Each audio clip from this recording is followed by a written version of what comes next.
have a what is it? A vapor stream behind you. Oh, the humidifier. Yes, yes, I have severe sinus issues going on. So I live in California and Santa Ana winds are really bad this time of year. So I have a lot of allergy issues, and that's really helped me a lot. I have the Starry Night one, the big mm, starry. Yeah, so there's a yeah. little, but I haven't used it for a while, so I need to get back on the bandwagon with that one. But So Cameron, you are a casting producer yeah, and Carmen, yes, but that's Carmen, okay. sorry. It's been weird all day.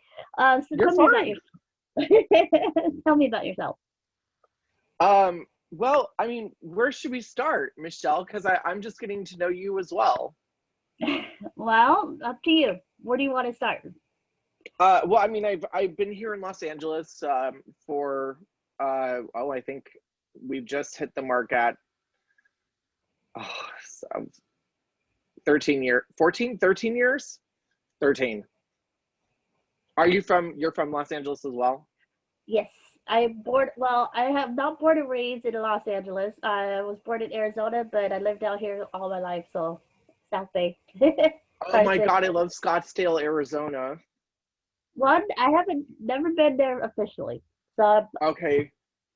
I only two. was raised in Colorado by my mom, so we did a lot of theater, and one of the one of the theater uh, programs I was with, they did a tour to Scottsdale, and it was just amazing. It was really exciting. I was like very surprised that there was that. It's a really huge art community, like city in Arizona. Oh wow. Yeah, I never been to Arizona, so I'm hoping to go back and see it. So I've been here all my Yeah. life. so Oh, you've been here all your life. Okay. yeah. So I guess you could say I'm a native, but I was born in Arizona, so you know what I mean?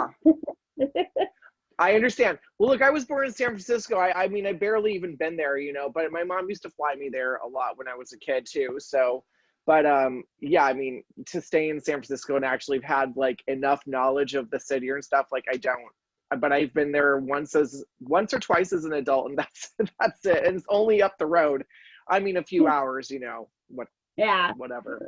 So now I live up here in Oxnard, going to be moving to Sacramento in a few months. But basically, what the show is basically about is different causes, different events, and we have different celebrities on the show. So we had Marion Ross from Happy Days on the show. We've had Don Wells on the show. We've had Richard Carr from Home Improvement. We've had my good friend Bobby Collins. He's a comedian. He's been on the show. So we have different celebrities talking about different causes and events that happen, what they want to bring to the awareness show. So we started at Cal St. Dominguez, and we've been doing it for 9 years.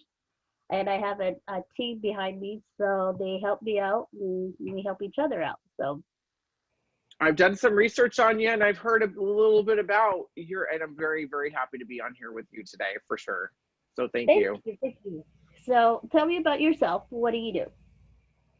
Well, I mean, like I said, I mean, I've been here for, 13 years. I'm a casting director and a co-producer. And I mean, it's a hustle, and I'm very happy with the work that, I've been able to cultivate, and a little bit of a different path that I've paved for myself, and hopefully opened up for other people in the future as well.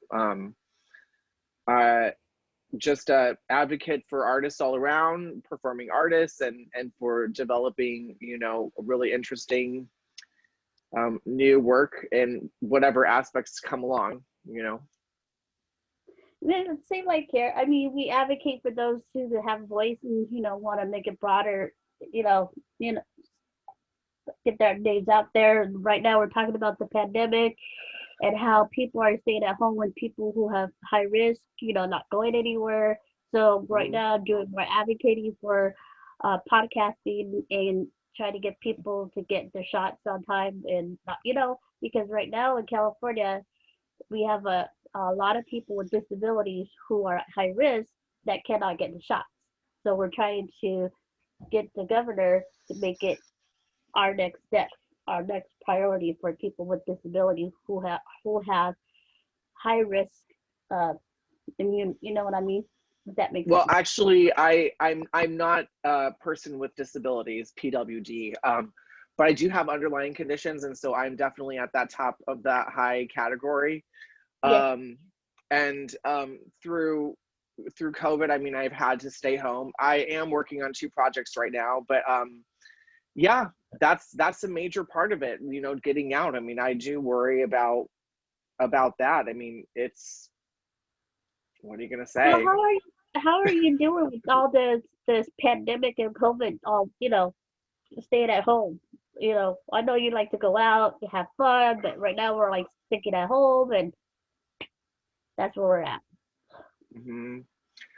Um, yeah, I'm not as much of a social person as people actually really think that I am, which is kind of funny. I really I love the work and I love working with artists and I love digging my. I mean, I love people say being on set, but that's a rare occasion when you're actually on set because you've had to have so many things uh, uh, work out to get to that point, and so pre-production is a major part of my job. But I won't. I always say to people, and maybe it's becoming a cliche for myself to say this, but I won't BS anybody. I won't bullshit. So I won't heighten anything that I do or over theatricalize my work. It's a hustle, no matter what. I'm very happy with the things I've done, but during COVID, I have managed to do some really great things that people didn't think I was going to be able to do. But it has not come without a lot of a battle, or and working really hard to get things out there. I'm currently casting projects and then cultivating and developing while learning about new people and making relationships with new people. And on top of that, I have a team that is looking out for me. So, I mean, I don't know about you, Michelle, but for me, COVID has been, there are some up and down days, and we just got to deal with them as artists, in the Yeah, industry. I it mean, is this kind is of hard. Yeah. a great outlet, right? So I've always told my friends the next step you guys might see me on TV. I don't know. I don't see myself doing acting, but more like podcasting, and it's Mm, something I like to do. So I started because I got involved because of Vince Scully. I don't know if you know who he is. yeah. I mean, I've One heard the name. one of my favorite radio personalities, Dodger baseball. So huge fan of Dodger baseball. Oh, okay. Okay. And then I have friends like Karen Sharp from Coast 103.5, Ted Zegenport. They're all my friends from Coast. So I wanted to get more active and be like the voice for those that don't have a voice. And I also have a rare syndrome, which I'm gonna get into it in a little bit. So because how we started this podcast is because I got diagnosed with a rare syndrome called 22q11. It is like Down syndrome. So you have a tiny piece of a chromosome that's missing, and you have 200 symptoms going on, you know, and each symptom is different. And each person who has 22q or whatever name they want to call it these days have different symptoms. You have a congenital heart defect, you have teeth issues, you have learning disabilities, schizophrenia. There's so much different symptoms that are involved, and we wanted to get the word out about 22q and make it grow so that way people know what it is and say, oh, okay. And I did when I started doing this, I didn't realize there were over 7,000 different rare diseases out there. And so we got more people involved, and other people had different rare diseases, and that's how the awareness show came about. So it's different rare diseases and events that happens on the awareness show. So being at a high risk, we stay at home and we have a weak immune systems and we can't really go out. So we're stuck at home being bored out of our minds. So Right. yeah. So 20, so now I've never heard of this, and I can explain a little bit of what I advocate with people with disabilities. But you're saying 22, it's called 22q, Yes. and it's 11. a form of Down syndrome, but so how do we say this? Like but It's like Down syndrome, but it's not. So it's a tiny piece of a chromosome. mm, gotcha. Because you have 23 chromosomes. We only have 20. It's like a little tiny piece of 22. So I'll send you the information so you can look it up.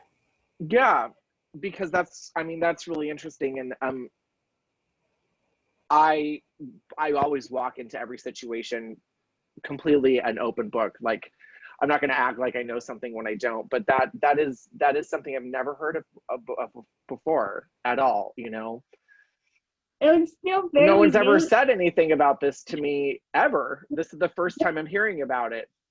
It's still very new. It's been like 30 years since it came out, and the first came out in 1968, but nobody had the name for it. So it's just like, they call it D George, you call it cardio belt, they call it all kinds of names. So we're trying to stick it to 22q11. And a lot of people, like you, a lot of people didn't know what it is, and so we're trying to make it known, if that makes sense. Yeah, absolutely. And Because this, I hope with the artists with PWD that they become more inclusive about this as well and get that the word out.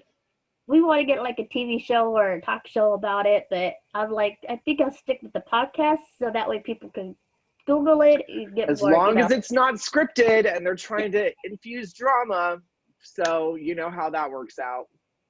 Yeah, yeah. So, like I said, we've started doing this to raise awareness. And speaking of awareness, this month is Rare Disease Month and Congenital Heart Month and Go Red for Women Month. So you have all these different, you know, causes and events that we push on the awareness show. So it's different awareness, and it's kind of interesting how it all plays out. Well, I mean, this, yeah, talking about awareness as far as like my work and arts and entertainment and performing arts. I mean,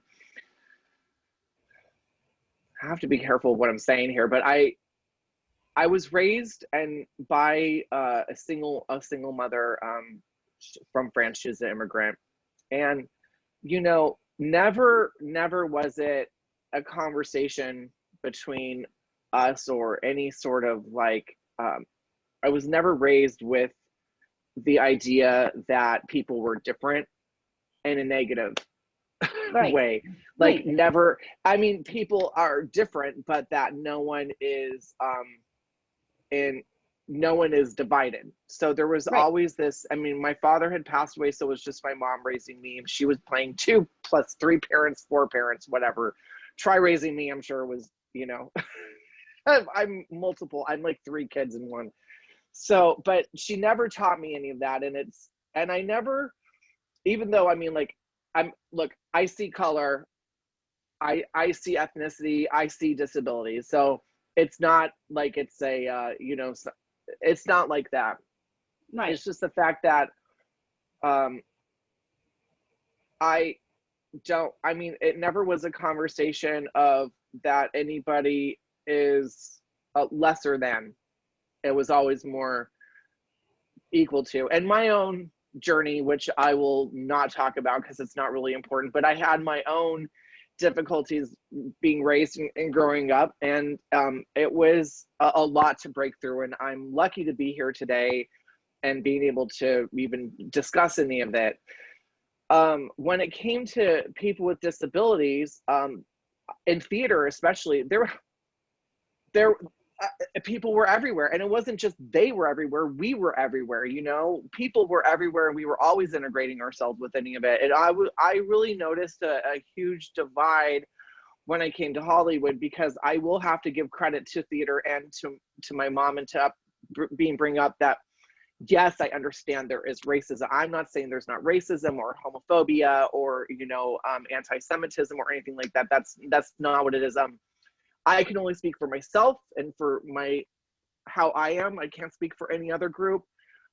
So dealing with homophobia, I definitely accept that hate exists. And my whole point is to fight against it is for me to educate. I would rather bring in a conversation, talk to somebody who is completely against me, in order to like find some common ground or at least tell my story. I'm really great with that. I don't know why, but but I didn't ever find that in theater that there was a divide.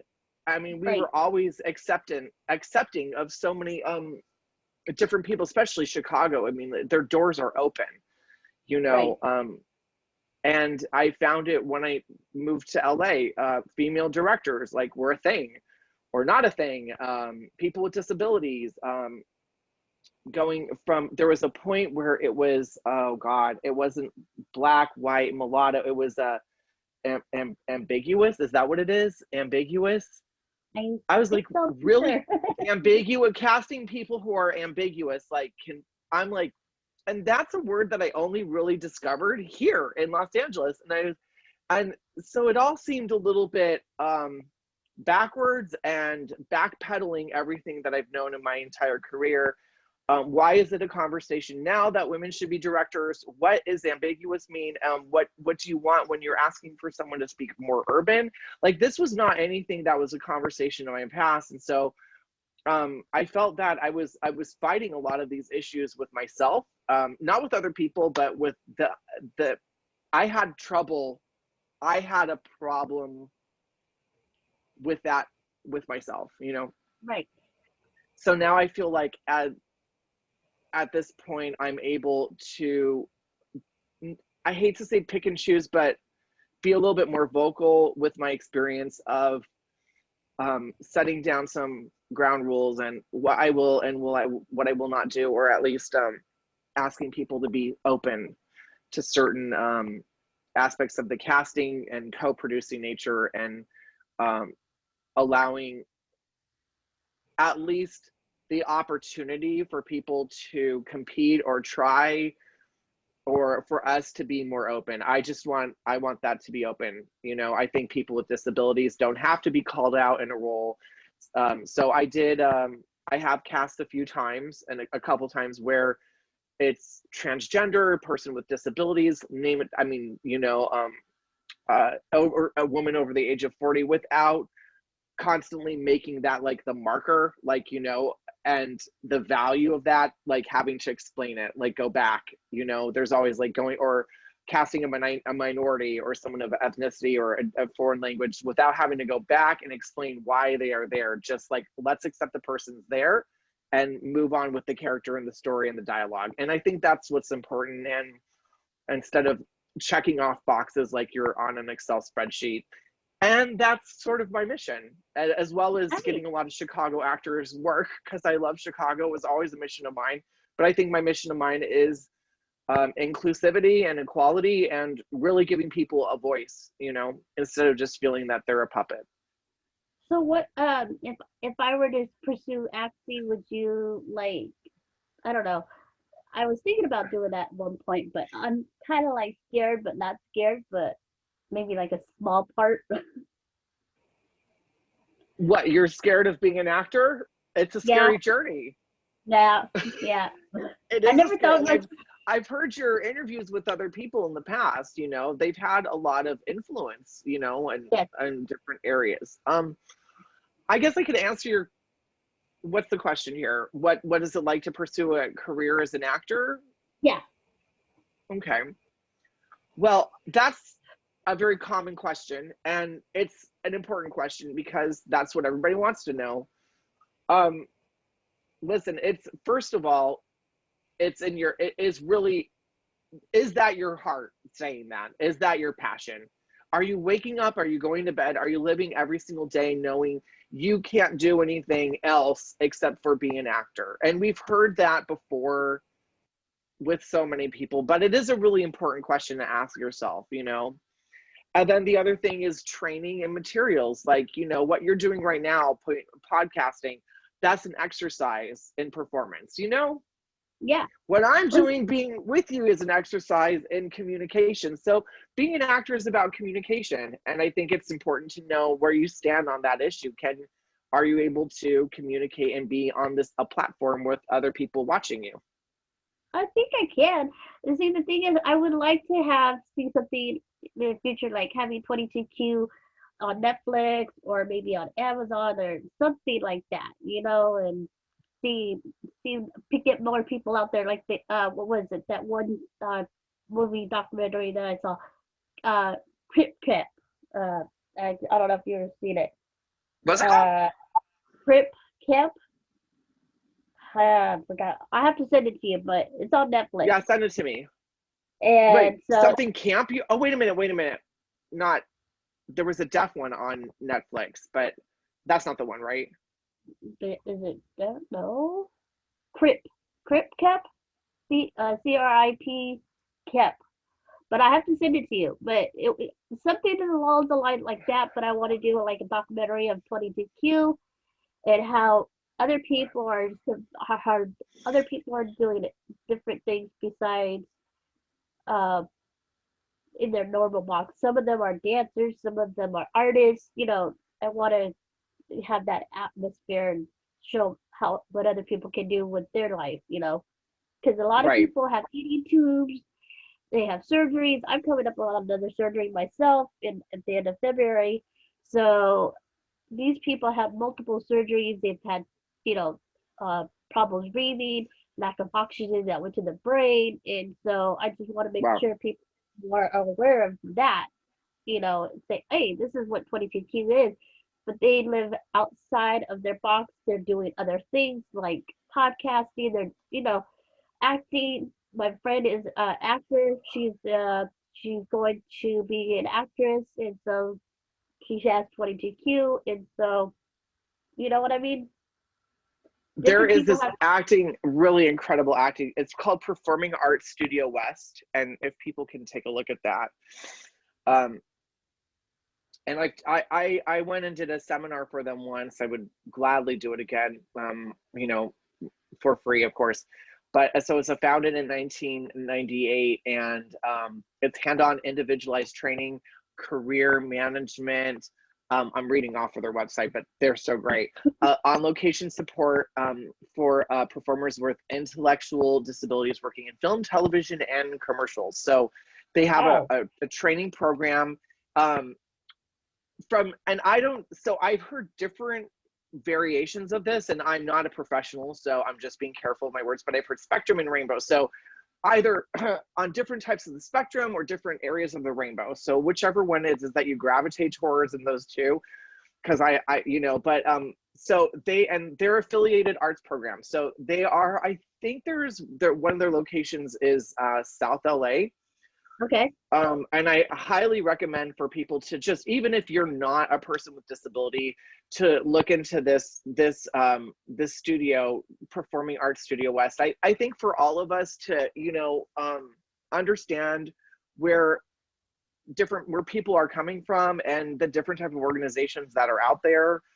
I think Right. that's really important. But I've placed a lot of importance on this studio in my life, not every day, but when I think about it, because I was there with them and I had to stand up in front of a crowd of people. The whole room was full. It wasn't like a small room, like the whole, and keep everybody's attention. And for me, that was a challenge and also a very successful one.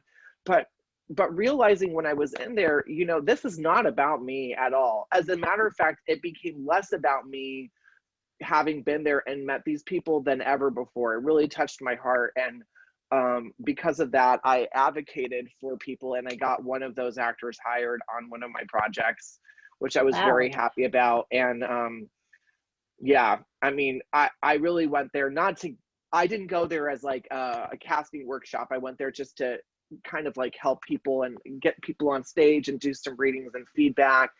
And it was just a really, really, really interesting. And I think that's, yeah, so I would consider a place like that, because I don't know, I'm sure they're so smart. They have so many different types of services but that might be a good place to look into.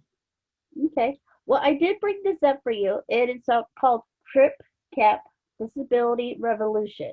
It's a 2020 co-produced by Nicole New. Okay, I'm gonna spell her name.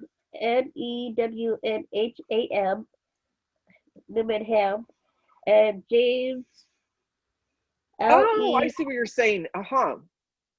So yes, this is, you check it out. It's on Netflix, and this is the film. It had its world premiere at the Sundance Film Festival on January 2020, where it won Audience Award. It was released on March 25th, 2020, and then it just, Yeah. yeah. So check it out. It's pretty cool, and it gives you a little information. It's on Netflix. So it brings you a lot of. It happened during the, what was it? The six, I think it was 60s or the 70s. I'm talking Yes, the about, 70s. yeah. So very good movie to watch.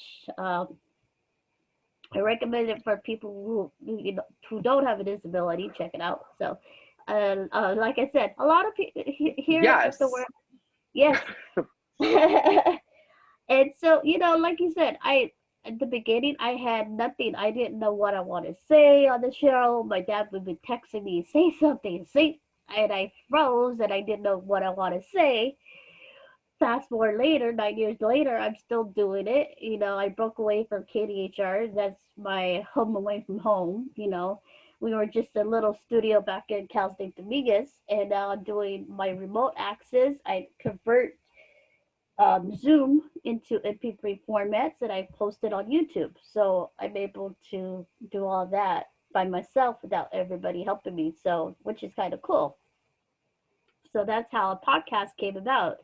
So, and then people ask me, well, how do you learn? I go, well, I learned by going Google, or I had a boss, Stephen James, who was helping me throughout the whole years, with podcasting. And then when Zoom became the now future of communications, is better than Skype. It's better. You know what I'm saying? It's better all around. So I had hard You're time already with. ahead of me, Michelle, because I only learned about Zoom like a few months ago, and probably you probably know Matt, who we're talking about, is probably laughed because every time I go on, I'm like, okay, is this working? So Michelle, you're doing a great job. You're Yeah. already you're already fast forward ahead so much, way past me. When I look at you're on Facebook Live with Zoom, I would not even know how to do that.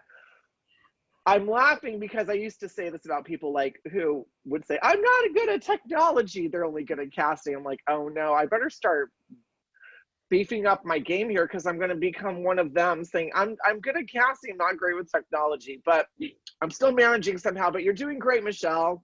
I Thank love I you. love the format, and I love how on Zoom Michelle's got live on Facebook with this podcast. That's important though in your position, is to know and to be technical, like a podcaster, to technologies and streaming important, which Well, goes back to saying acting is important to know about technology. I have my right hand man. He's my business partner, Ruben Garcia. You can look him up on Facebook. He's the one that's helping me out with all the Zoom and podcasting, and he's my sound engineer. He fixes computers as well. So Uh-huh. he's my, yeah, business partner. And then I have a graphic designer, Maxi Rodriguez, who designs all these logos for me. And I'll send you the link where you can buy T-shirts and stuff like that. So she's a little shy, and she just did a horror comedy uh, this graphic design. She hasn't shown it to anybody yet, not even me. So I don't even know what it looks like yet. So she's But you have a team of people working for you. I do. I do. So yes, and Ruben is, you can look him up online. He fixes computers as well. So I think that's something important to take away, though, is for people to realize that it's not just a journey by yourself to get up there, and then, well, say one day, I want to be a star, I want to be this, I want to be that. Like, look, you can't, as much as people say it's a self-taught, and I do say there's parts of my life that were self-taught. I've always had somebody in my life where it was part of a team. Well, first of all, my mother, who is my hero, and but there's always been somebody, an agent, a manager, a recruiter, a talent representative, a Right. director, an actor, a choreographer, a dancer. Like but there's always been a stunt coordinator. Like there's always been someone who's taught me something about it. And whether it was me as a leader, I always felt like everybody else who's around me is a leader in their own way, but I can't do it alone. So as you see, like if you're an aspiring actor, it's not something that you can do by yourself. Even you have you just listen to a whole team of people that are surrounding you, Yeah, So they're gonna kill me for later because they like I said, some of them are shy, so very, very shy. that's okay. That's why, but they're there, you're the one who's not, you're what is it called, you're not being shy for them. They're living vicariously through you. Yes, yes. And so they get their names out there. Like I said, we have fun, and then I'm thinking about doing like an 80s show or 90s show when I'm doing recovering from surgery because I won't be able to speak for 2 to 3 weeks. So I'm thinking like, okay, so what can I do in the meantime so my listeners could have that downtime instead of having guests? Because Matt's got me booked the whole entire month, so before my surgery date, so which is cool. And so, like I said, with the Santa Ana winds, I had to cancel a couple people here and there because I had problems breathing or it's I relate different. to that. Hmm. And when people who have bad sinus issues, they go to the store. Oh, you got COVID? No, we don't have COVID. We just have sinus issues. It is mind-boggling. I don't have it here, but I have an entire, not a respirator, but it's a breathing apparatus that goes in, and I haven't used it for a bit either. I'm just trying to stay in the house, and asthma inhaler. And yeah, I go in with my spouse with a mask, a shield, and then gloves. And yeah, I mean, people are staying further away from me than I'm staying away from them. I'm still staying 6 feet away from people, but it is really interesting because all of these things that we're talking about COVID, like in 5 years, are people going to go back and be like, what the heck is that? And like, no, it's going to come back again. There's going to be another form of something else. There's already a variant. These are things that we have to pay attention to. And I'm wishing you luck with your surgery. Thank you. Tremendous luck. But the fact that you've moved through COVID, you're here today, you're doing these interviews, you're on Facebook Live. I mean, I just had a premiere of a film this past weekend. It was in a drive-in movie. It was a drive-in theater. Nice. What It was the was movie fun, about? and it's an alien clown geek sci-fi film.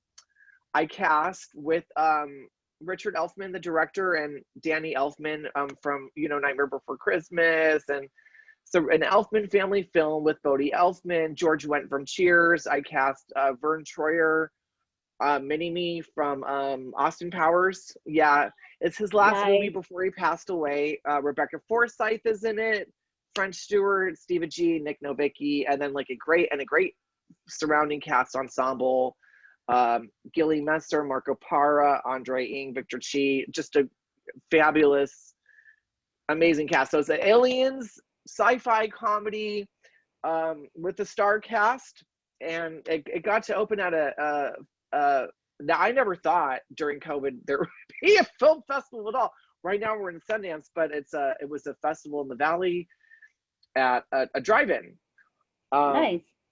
so that was fun, kind of, and it has like that sort of like 70s take. I don't know when it will be available for streaming or what else.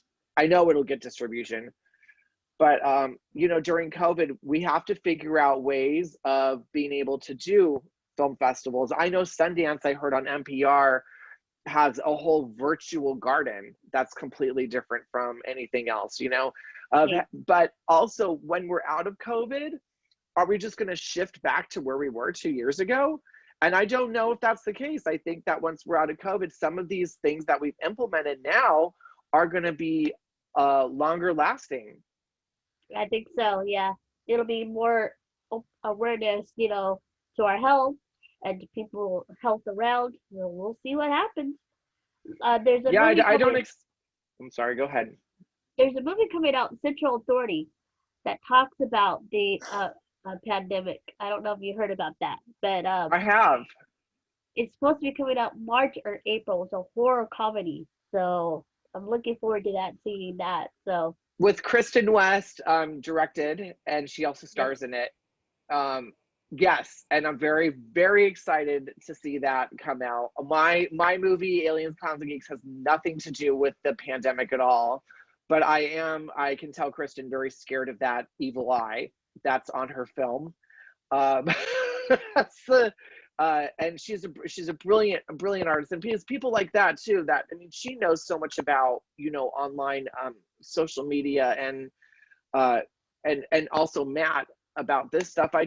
I think a lot of people, what I've heard though, and I mean I don't want to take too much more of your time, but what I have heard is, oh, once this is all over, it's going to go back to normal, and I just there is kind of a part of me that's like, this is the new normal, where there yeah, is a new normal here. We're not just going to like literally shift from all these Zoom meetings and everything to like literally we're all going to want to see each other in person. There is going to be a transition, but a lot of this is going like get on it now, because once right. we're back to normal, this is going to be the normal. Yeah, I think it's gonna be like the Jetsons. You know, Oh, okay. Send over a flying car. And there you Rosie, go. by the way, the Yes, Jetsons. I'll be happy with that. there you go. And we're gonna leave on this note. Carmen, where can they find you on what's your social media platform? Where can they reach out to you? So I am on Facebook, and that's probably, I would say, the best. Matt has frequently talked about Instagram. My Instagram has nothing to do with like much more of arts. It's just me putting things up there. But I would say Facebook is a great one. Carmen Aiello, you can look for me there. Yeah. Okay, okay. And guys can follow me on iTunes, Spotify, any iHeartRadio. We're all over the place, and YouTube. So I will send this to you. I'll edit it out in a few minutes, and I'll send it out. And I am following you on Pod Podbean, Yes, Podbean, and I'm which is also it now. on Podmatic. So we're all over. She's all over the place, everybody. Thank you so much for this opportunity to talk to you. I really enjoyed Oh, it. and I'm gonna send you the link so you can look at the t-shirts. So Thank I'll you send so you. much. You're welcome, and have a good night. Bye. Okay, thank you. Bye-bye.